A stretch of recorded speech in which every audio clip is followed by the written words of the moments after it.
বাংলাদেশের ছাত্রলীগদের একটা খুব বড় একটা কাজ তারা খুব সহজে পারতো। কোনো মানুষের সাথে পেরে না উঠলে তার পেছনে নাম লাগিয়ে দিত শিবির কিংবা জামাত বিএনপি বলে।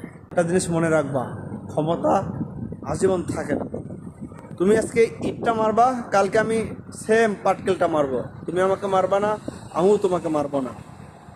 নেতার জায়গায় ঠিকই আছে, নেতা পাসপোর্ট নিয়ে ছুটছে, আর তুমি পাছাটা কুত্তায় থেকে যাবা, নেতা হতে পারবা কখনো।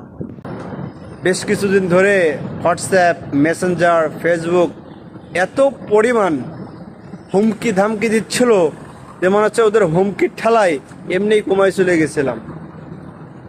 আফসোস সেই বর্বর জাতি, সেই কুত্তা লীগের পোলাপানগুলো কই খুঁজতে পাচ্ছি না।